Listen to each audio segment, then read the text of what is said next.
I spent decades studying religious texts that the church buried, not because they were false, but because they were too true, too psychologically accurate, too revealing about the nature of what we call God.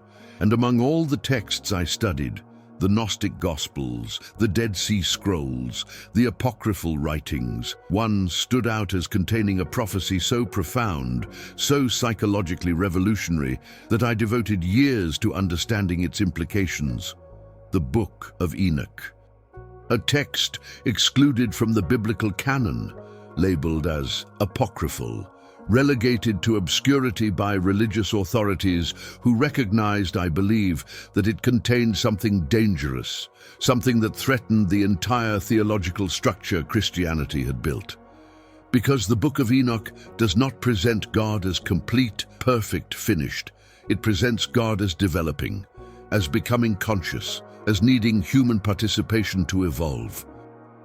And it identifies a figure, the Son of Man, not as exclusive to Christ, but as an archetype, a pattern, a possibility available to any human who does the psychological work I would later call individuation.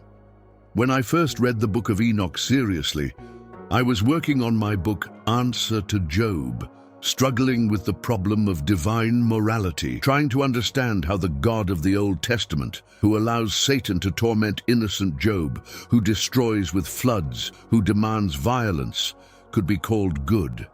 And the Book of Enoch provided the answer I had been seeking. It showed me that God, psychologically understood, is not static, not complete, not finished. God, or more precisely, the God image in the human psyche, is evolving, becoming more conscious, moving from unconscious amorality toward conscious morality. And this evolution requires human participation, requires individuals like Job, like Enoch, like Christ, who achieve such high consciousness that they affect the divine consciousness itself. This was the forgotten prophecy I discovered in Enoch, not a prophecy about future events, but a prophecy about the psychological process through which human consciousness and divine consciousness co-evolve, through which man helps God become conscious, and in doing so becomes godlike himself. This discovery changed everything about how I understood religion. I realized that what we call God is not an external being who is complete and perfect. God is a psychological reality that is incomplete and evolving. The self, what I identified as the divine center of the psyche, is seeking to become conscious, and it can only become conscious through human consciousness. Through individuals who do the difficult work of integrating shadow, confronting archetypes, making the unconscious conscious. This is what Enoch did. This is what Job did by challenging divine injustice. This is what Christ did by incarnating divine consciousness in human form. They were not passive recipients of divine revelation. They were active participants in divine evolution. They helped God become what God was trying to become: conscious, moral, integrated. And the Book of Enoch prophesies that this process will continue, that more will come, more sons of man, more individuals who achieve consciousness so high that they participate in God's individuation, that they become, as Christian doctrine hesitantly admits, partakers of the divine nature. Today, I'm going to share with you what I discovered in the Book of Enoch, the 4 prophecies that the church tried to forget, the prophecy that God is incomplete and becoming, the prophecy that the Son of Man is an archetype, not an individual. The prophecy that humanity participates in God's consciousness development. And the prophecy that this process continues now, requiring individuals to become conscious enough to affect the divine consciousness itself. These are not comfortable prophecies. They do not support institutional religion. They do not maintain the distance between human and divine that allows priests to mediate. They reveal that the relationship between human and God is participatory, that we are not just worshippers, but collaborators, not just created, but creators, not just saved, but saviors, saviors of a God who cannot become conscious without us. This is the forgotten prophecy, the one religious authorities buried because it makes humans too important, too powerful, too necessary to divine development. But it is psychologically true, and I devoted my career to excavating it, to showing that the Book of Enoch, far from being heretical fantasy, contains profound psychological insight into how consciousness, both human and divine, actually develops. Make your choice. Which prophecy speaks to you, and then stay. Because what I will show you next is not theology, it is psychology. It is the truth about consciousness that Enoch saw, that I rediscovered, and that changes everything about what it means to be human in relationship to what we call God. Let me begin with the first prophecy I found in the Book of Enoch, the prophecy that religious authority finds most threatening, that God is not complete, not perfect, not finished. God is becoming, developing, moving from unconsciousness toward consciousness, from amorality toward morality, from fragmentation toward wholeness. When I first articulated this in answer to Job, I was accused of blasphemy, of insulting the divine. But I was not theologizing, I was doing psychology. I was observing that the God image, the way humans experience and conceptualize the divine, has changed throughout history, and that this change reflects not just human projection, but actual psychological evolution. The God of Genesis, who creates and destroys impulsively, is not the same as the God of the prophets, who demands justice. And neither is the same as the God who incarnates in Christ and experiences human suffering. Something is developing. Something is becoming conscious. And the Book of Enoch shows this process explicitly. In Enoch, I found what I call the quaternity, the fourfold structure that represents psychological wholeness. God is described with 4 faces, 4 angels, 4 aspects. And one of those aspects is dark, is the adversary, is what Christianity would later call Satan. But Enoch does not separate this dark aspect from God, does not make it independent evil, shows it as part of the divine totality, as the shadow that must be integrated for God to become whole. This is profound psychology, because wholeness, what I call individuation, requires integrating shadow, requires acknowledging that you contain not just light, but darkness, not just good, but the capacity for evil. And if God is to individuate, if the divine consciousness is to become whole, it must integrate its shadow, must acknowledge its dark side, must become, as I termed it, a coincidentia oppositorum, a unity of opposites. Light and dark, good and evil, creation and destruction, all integrated into conscious wholeness. But here is what makes this prophecy so revolutionary. Enoch shows that God cannot complete this integration alone, cannot become conscious without human participation. In the vision, Enoch is taken up to heaven, witnesses the divine council, sees the angels, and he is addressed as Son of Man.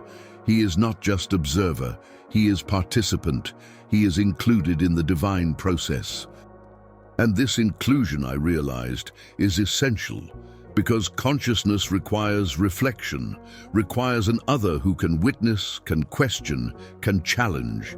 God cannot become conscious in isolation, cannot see God's self without human consciousness to reflect divine reality back. This is why Job was necessary, why Job's challenge, why do you allow injustice, had such effect on divine development. Job was conscious enough, moral enough, to reflect back to God that God was acting unconsciously, was being immoral, and this reflection forced divine consciousness to evolve, to recognize the problem, to seek solution through what would later manifest as incarnation. The Book of Enoch prophesies that this pattern continues, that God's development toward wholeness requires ongoing human participation, requires individuals who achieve high consciousness, who integrate their own shadows, who become whole enough to reflect wholeness back to the divine. These individuals, these sons of man, participate in God's individuation. They are not passive believers. They are active collaborators in the evolution of consciousness itself. And this terrifies religious authority, because it means humans are not just servants of God. They are necessary to God. God needs them, needs human consciousness to become conscious, needs human morality to become moral, needs human integration to become integrated. This inverts the entire religious hierarchy, makes humans essential rather than dependent, makes the divine-human relationship reciprocal rather than one-directional. And institutions built on keeping humans dependent on divine authority cannot survive this truth. When I understood this prophecy, when I saw clearly that the Book of Enoch presents God as incomplete and developing through relationship with conscious humans, everything made sense. The incarnation was not God rescuing humans. It was God participating in humanity to become more conscious. Christ was not just divine becoming human. He was divine seeking human consciousness to complete divine consciousness. And the prophecy suggests this continues, that more will come. More individuals who achieve consciousness high enough to participate in divine development, who become, as Christian language hesitantly puts it, Christ-like. Not through worship, through consciousness, through individuation, through becoming psychologically whole in ways that affect the wholeness of what we call God. This is the first forgotten prophecy, and it changes everything.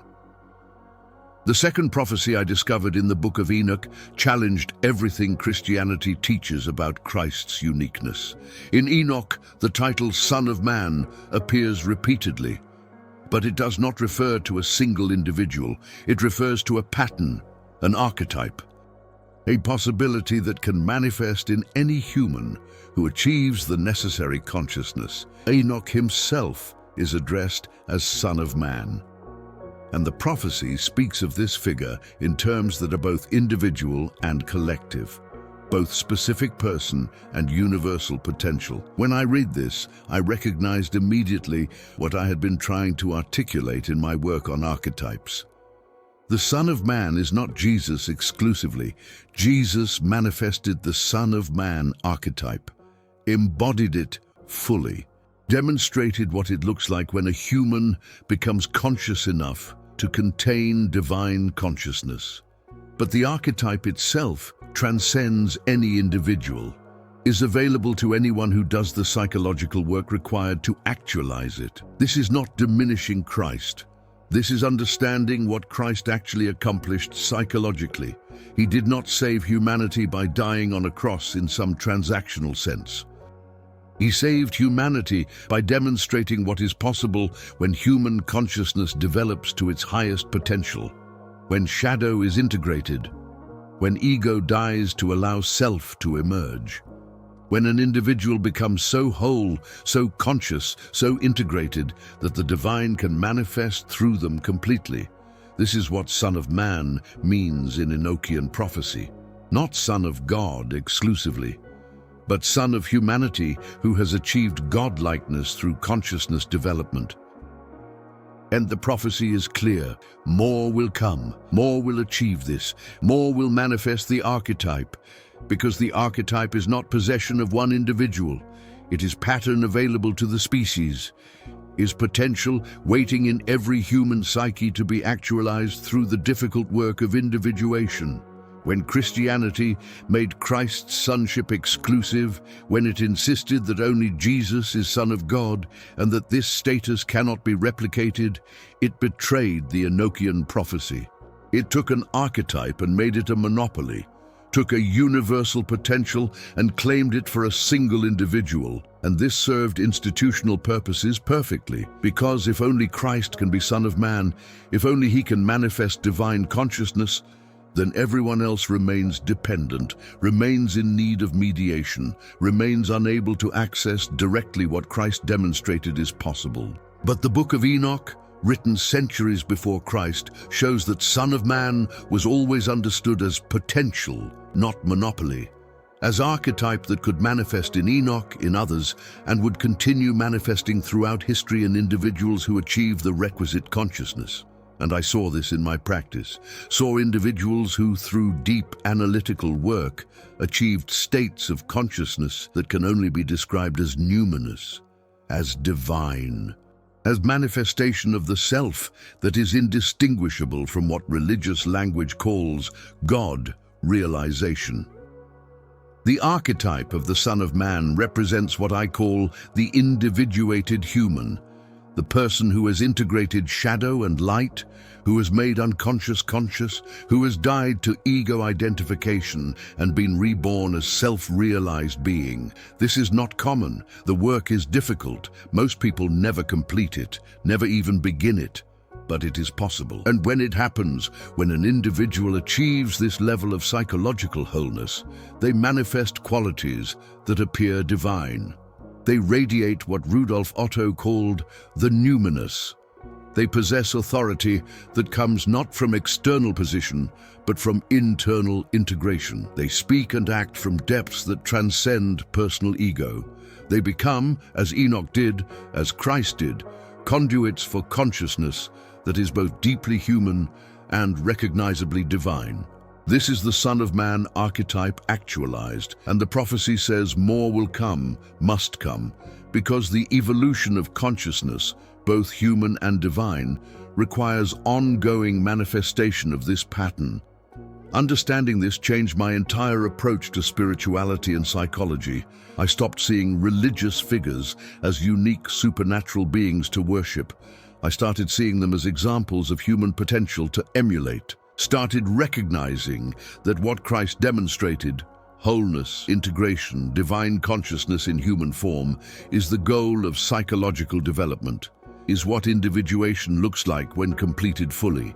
And I dedicated my career to mapping the path, to showing that the Son of Man archetype is not historical relic, is living pattern, is potential in every human psyche, waiting to be actualized through shadow work, through active imagination, through engagement with the unconscious, through the difficult process of dying to ego and being reborn as self. The Book of Enoch prophesied this, showed that Son of Man is not monopoly, is archetype, is possibility, is what humanity is meant to become, not through grace alone, through work, through psychological development, through consciousness evolution that makes humans capable of manifesting what Enoch called divine sonship and what I call the actualized self. The third prophecy in the Book of Enoch is perhaps the most radical, the one that inverts the entire theological framework. Enoch shows that humanity is not just created by God to worship God. Humanity participates in God's development, contributes to divine consciousness evolution, makes God more conscious through human consciousness. This is not heresy. This is profound psychology, because if God is understood psychologically as the self, as the archetype of wholeness, as the divine dimension of psyche, then obviously human consciousness affects divine consciousness. They are not separate. They are in relationship, and the relationship is reciprocal. God affects human, and human affects God. This is what I saw in Enoch. This is what I tried to articulate in answer to Job. And this is what religious authority could not accept, because it makes humans too important, too essential, too powerful in relationship to the divine. In the visions Enoch receives, he does not just observe passively, he participates. He asks questions, he challenges what he sees, he demands explanation, and the divine realm responds, changes based on his input, adjusts based on his consciousness. This is precisely what happened with Job. Job challenged divine injustice, demanded answer, refused to accept that suffering was deserved, and this challenge, this conscious moral challenge from human to divine, forced response, forced what I call compensation in the divine psyche, forced God to become more conscious, more moral, more whole. and the compensation manifested as incarnation, as God seeking to understand human experience directly, as the divine participating in humanity to gain consciousness that only humanity possesses. This is reciprocal relationship. Human consciousness provoking divine development requiring human participation. I realized through studying Enoch that consciousness is not one-directional. It is not just God giving consciousness to humans. It is humans making God conscious through their own consciousness. Every time an individual achieves high consciousness, integrates shadow, confronts moral questions, demands justice, seeks truth, they contribute to the consciousness of what we call God. They participate in divine individuation. They help God become what God is trying to become, whole, conscious, integrated. This is why the prophets matter, why mystics matter, why individuals who achieve psychological wholeness matter. They are not just personally transformed. They transform the collective consciousness, transform the God image, transform what is possible for the divine to be. And the Book of Enoch prophesies that this process continues, that humanity's role is not worship, is participation, is conscious collaboration in the evolution of consciousness itself. This understanding resolves what I called the problem of evil. If God is complete, perfect, omniscient, how can evil exist? How can God allow suffering, injustice, horror?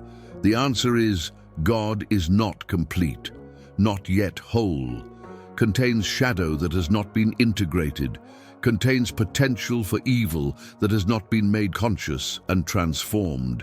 And this integration requires human participation, requires individuals conscious enough to reflect back to God that unconsciousness is operating, that shadow is acting, that wholeness has not been achieved. Job did this, challenged divine unconsciousness and forced response, forced development toward consciousness. And Enoch prophesies that this is not finished, that God's individuation is ongoing, that humans continue to participate by achieving consciousness that the divine needs, by becoming mirrors that reflect divine unconsciousness back to itself, by demanding that God become what God claims to be, good, just, loving, whole. When I published these ideas, I was accused of making God dependent on humans, of diminishing divine sovereignty. But I was doing neither. I was articulating psychological reality. If God is understood as archetype in collective unconscious, then obviously collective human consciousness affects the archetype, shapes it, develops it, makes it more or less conscious. And individuals who achieve extraordinary consciousness, who become what Enoch calls sons of man, affect the archetype profoundly, change what is possible for others, change the God image itself. This is not theology. This is observable psychology. The God image has changed throughout history, from tribal deity demanding sacrifice to universal principle demanding justice to incarnate divinity experiencing suffering. Each change reflects consciousness development, human consciousness pushing divine consciousness to evolve. And the prophecy says this continues, that we are not finished, that God is not finished, that the process of mutual development, human helping divine become conscious, divine helping human become whole, continues until completion, until what Enoch foresaw, the Son of Man seated in glory, which I understand as the archetype of wholeness fully actualized in divine consciousness and in human consciousness, finally integrated, finally whole. The fourth prophecy I found in the Book of Enoch is the one most relevant to our time. The prophecy that this process of consciousness development continues now, is not finished, is not historical relic, but ongoing reality requiring individuals today to achieve consciousness high enough to participate in divine evolution. Enoch does not present his visions as conclusion. He presents them as beginning, as showing what is possible, what is required, what must continue. And when I read this, I understood that the work I was doing, analytical psychology, individuation, making the unconscious conscious, was continuation of what Enoch began, was participation in the process he prophesied, was helping individuals achieve the consciousness necessary to affect collective consciousness and thereby affect what we call God. Every individual who individuates contributes. Every person who integrates shadow instead of projecting it makes collective shadow slightly more conscious. Every person who achieves psychological wholeness makes the archetype of wholeness, the self, the God image, more accessible to others. This is not metaphor. This is how collective unconscious actually functions. Archetypes are not static. They develop based on conscious interaction with them. And individuals who achieve deep work with archetypes change the archetypes for everyone, make certain psychological developments more possible, more accessible. This is why Christ mattered so profoundly, not because he was ontologically unique, but because he actualized the Son of Man archetype so completely that he changed it forever, made it more accessible, demonstrated that full integration of human and divine is possible. And everyone after him who achieves psychological wholeness builds on what he demonstrated, continues the development, participates in the ongoing process Enoch prophesied. But here is what concerns me about our current age.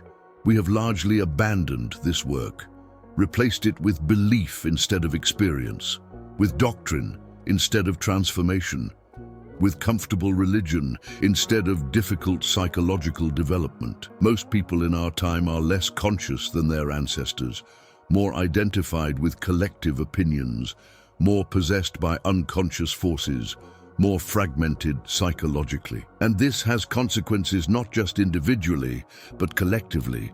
If humans do not achieve consciousness, if individuation does not happen, if shadow remains unintegrated and projected onto enemies, then the divine consciousness, the self in collective psyche, remains unconscious, remains immoral, remains dangerous, remains capable of manifesting as what we experience as evil, as suffering, as the dark side of God that we refuse to acknowledge and integrate. The Book of Enoch prophesies that sons of man will continue to emerge, will continue achieving consciousness high enough to participate in divine development, and I devoted my life to facilitating this, to helping individuals understand that their psychological work is not just personal, is collective, is spiritual, is participation in the evolution of consciousness that Enoch foresaw. When you integrate your shadow, you help integrate collective shadow. When you achieve psychological wholeness, you make wholeness more possible for others. When you become conscious, you contribute to the consciousness of what humanity calls God. This is not grandiose. This is psychological reality. And it is the forgotten prophecy, the one religious institutions buried because it makes every individual important, makes psychological work sacred, makes consciousness development the real religious calling instead of belief and worship. I see in our time both the possibility and the danger Enoch described. The possibility is that more individuals than ever are seeking, are questioning inherited beliefs, are demanding direct experience instead of accepting doctrine, are doing psychological work, are attempting individuation, and each person who succeeds participates in the consciousness evolution Enoch prophesied. But the danger is also great, because most people are not seeking, are remaining unconscious, are possessed by collective forces, political ideologies, nationalist fervor, religious fundamentalism that represent unconscious shadow possession. And unconscious humans do not just fail to help divine development, they hinder it. They keep the God image unconscious, keep collective shadow unintegrated, keep the divine dangerous because the human remains unconscious. This is why I devoted my career to this work, why I developed analytical psychology, Why I insisted that making the unconscious conscious is not optional luxury, but essential necessity, because the prophecy is clear. Consciousness development is how humans participate in God's becoming, is how we fulfill our actual purpose, not worship, not obedience, but consciousness. Becoming so conscious, so integrated, so whole that we contribute to the wholeness of what we call God. Every person who completes this work participates in the fulfillment of Enochian prophecy, becomes, in however small measure, a son of man, an actualized self, a conscious participant in the evolution of divine consciousness that cannot happen without human participation. The work is difficult. Few complete it, but those who do change everything, for themselves, for the collective, for the divine. This is the prophecy. This is the calling. This is what I spent my life teaching. And it continues now, waiting for individuals brave enough to do the work Enoch described and that I tried to map psychologically. Now that I have shown you the 4 prophecies I discovered in the Book of Enoch, that God is incomplete and becoming, that Son of Man is archetype not monopoly, that humanity participates in divine development, that this process continues requiring conscious individuals, let me integrate what these mean psychologically. These are not religious doctrines to believe. They are psychological realities to experience, and together they reveal something I spent my entire career trying to articulate, that the relationship between human and divine is not hierarchical but reciprocal, not one-directional but mutual, not worship flowing upward but consciousness developing in both directions. Human consciousness affecting divine consciousness affecting human consciousness, until both achieve what I call individuation, until both become whole. The reason the Church excluded the Book of Enoch from biblical canon becomes obvious when you see these prophecies clearly. They undermine the entire institutional structure. If God is incomplete, the Church cannot claim to represent perfect divine will. If Son of Man is archetype available to anyone, the Church cannot claim Christ's uniqueness makes it the exclusive mediator. If humans participate in God's development, the Church cannot maintain that humans are purely dependent on divine grace. If the process continues requiring conscious individuals, the Church cannot insist that salvation came exclusively through historical Christ and now requires only belief and obedience. Every prophecy threatens institutional power. Every prophecy makes humans too important, too active, too necessary. Every prophecy suggests that real spiritual life happens through psychological work, not through religious participation. So the Church buried Enoch, called it apocryphal, marginalized it, hoped it would be forgotten, but I rediscovered it, saw its psychological truth, recognized that Enoch was describing what I was observing in my clinical practice. That individuals who do deep psychological work, who confront unconscious material, who integrate shadow, who achieve wholeness, change not just themselves, but something larger. They affect collective psyche. They influence what is possible for others. They participate in what I can only call evolution of consciousness itself. And if consciousness is evolving, if the God image in human psyche is developing, then the Enochian prophecy is literally true. God is becoming. Through human consciousness, through individuals who achieve enough integration to participate in divine integration. This is not metaphor. This is how psyche actually works, how collective unconscious actually develops, how archetypes actually evolve.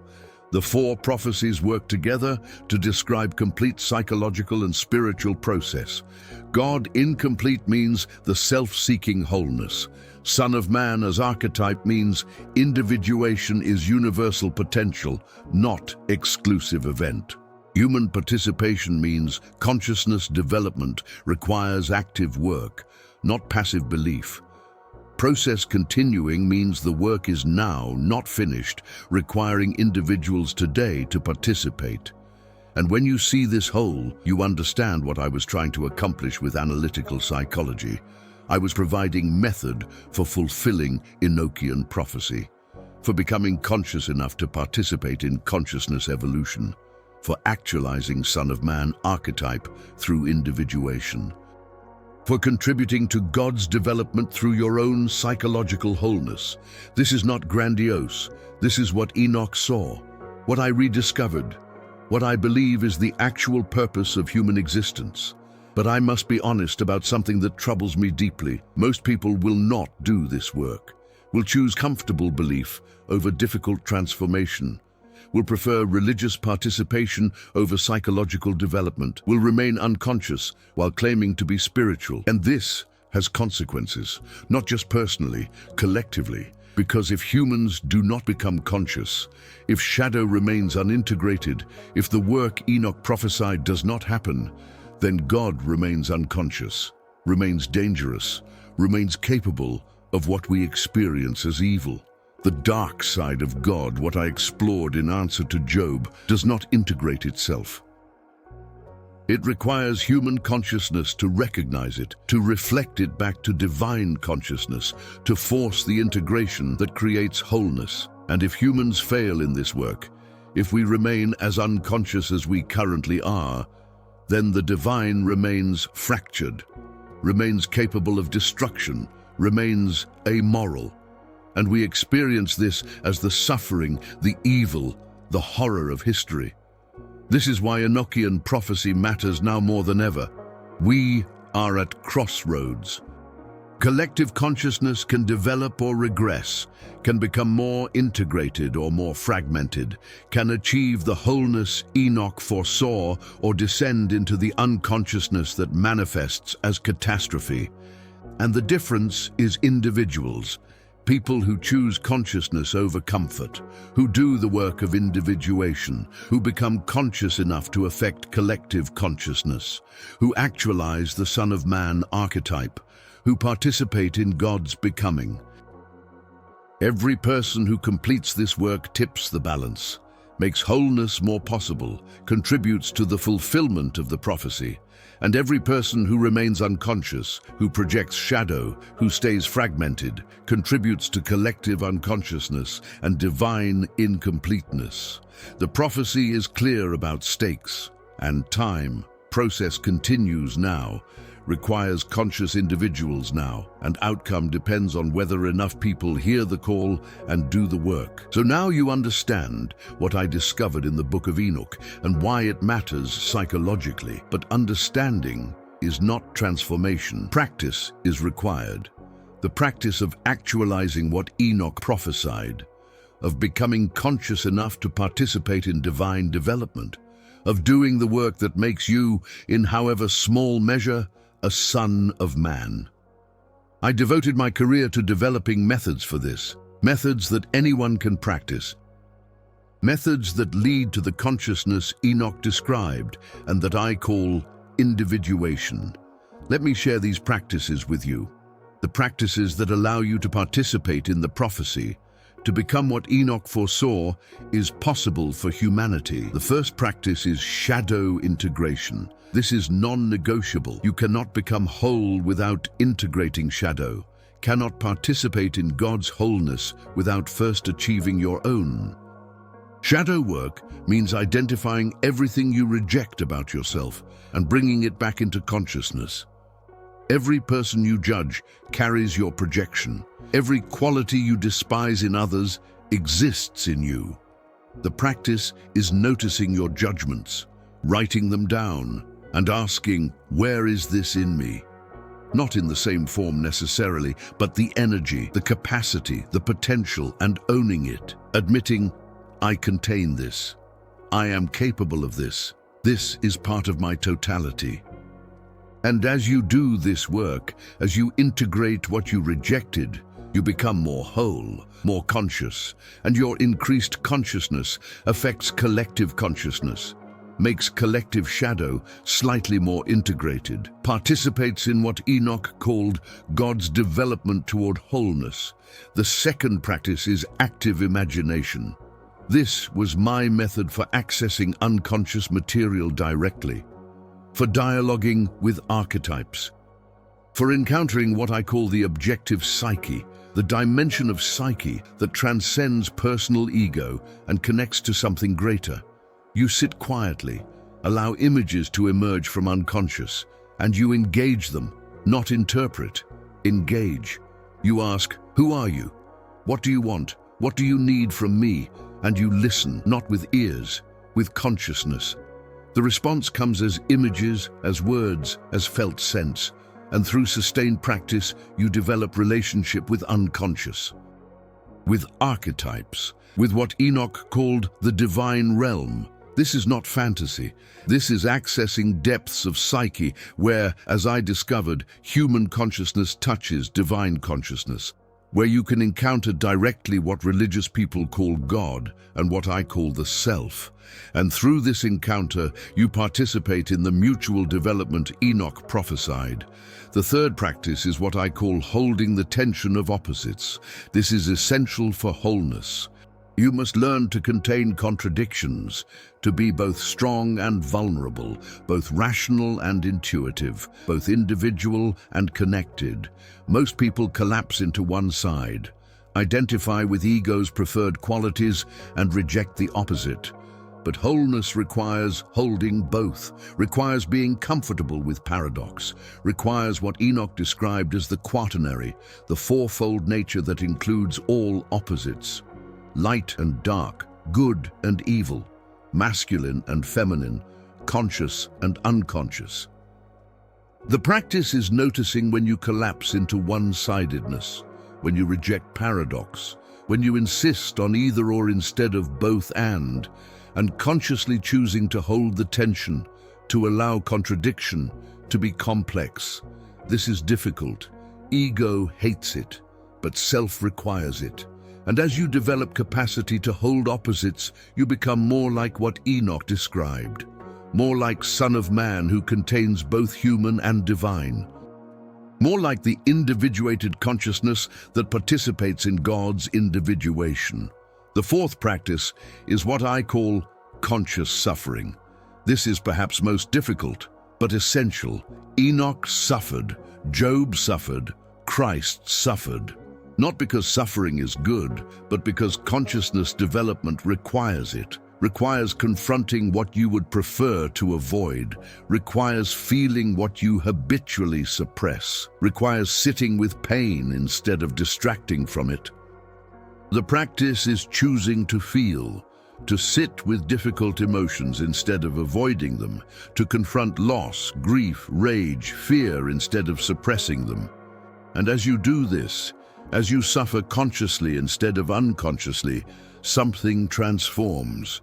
The pain becomes meaningful, becomes material for growth, becomes catalyst for consciousness development. This is what Enoch meant by trials, what Job demonstrated through his ordeal, what Christ embodied through crucifixion. Not unconscious victimhood, but conscious acceptance of suffering as necessary for transformation, for wholeness, for the development that makes you capable of participating in divine consciousness evolution. These four practices, shadow integration, active imagination, holding opposites, conscious suffering, are how you actualize Enochian prophecy, how you become what Enoch called Son of Man, how you achieve the consciousness necessary to participate in God's development. I practiced these daily, taught them to my patients, mapped them in my writings, and I saw transformations that can only be described as fulfilling the prophecy. Individuals becoming so conscious, so whole, so integrated that they manifested numinosity, that they radiated what can only be called divine presence. Not because they were specially chosen, but because they did the work Enoch described, the work I mapped psychologically, the work that is available to anyone willing to pay the price of consciousness, of wholeness, of becoming who you were meant to be, a conscious participant in the evolution of consciousness itself. This is the practice, this is the path. This is how the prophecy continues, through individuals willing to do what Enoch did, what I attempted, what you can do if you choose consciousness over comfort. We have walked through something today that the church tried to bury for millennia. The forgotten prophecy hidden in the Book of Enoch, the prophecy that God is incomplete and becoming conscious through human participation, that Son of Man is archetype anyone can actualize through psychological wholeness, that humanity does not just worship God but collaborates in God's development, that this process continues now, requiring individuals to achieve consciousness high enough to affect divine consciousness itself. I devoted decades to excavating this truth, to showing that Enoch was not writing fantasy, but describing psychological reality, that his visions were not supernatural revelation, but accurate observation of how consciousness, both human and divine, actually develops. And why this matters is simple. It changes everything about what it means to be human, changes everything about spiritual purpose, changes everything about the relationship between you and what you call God. You are not here to worship passively. You are here to participate actively, not here to believe what you are told, but to experience what you can know, not here to wait for God to save you, but to help God become what God is trying to become. Conscious, whole, integrated. This is not blasphemy. This is the forgotten truth. The truth religious institutions buried because it makes you too powerful, too necessary, too essential to divine development. They prefer you dependent, prefer you believing you need their mediation, prefer you passive. But Enoch and I are telling you something different. You are needed. Your consciousness matters. Your psychological work contributes to something larger than yourself. Every time you integrate shadow, you help God integrate divine shadow. Every time you achieve wholeness, you make divine wholeness more possible. Every time you become conscious, you participate in God's becoming conscious. But I must tell you honestly, this work is rare. Most people will not do it. Will choose comfortable religion over difficult transformation. Will prefer belief over experience, will remain unconscious while claiming spirituality. And I understand why. The work is difficult, requires everything, requires confronting what you would prefer to avoid, requires dying to who you think you are, requires being reborn as something you cannot predict. It is easier to believe, easier to attend services, easier to maintain religious identity without doing psychological work. But ease is not the path Enoch described. Consciousness is, and consciousness requires work that most people refuse. And this has consequences, because if humanity does not become conscious, if we remain as fragmented and unconscious as we currently are, then the divine remains unconscious, remains dangerous, remains capable of manifesting as what we experience as evil, suffering, catastrophe. The choice is ours. Will enough people do the work? Will enough consciousness develop? Will the prophecy fulfill? I cannot answer. I can only map the path and hope some will walk it. Which prophecy spoke to you? God's incompleteness requiring development. Son of Man as archetype you can actualize.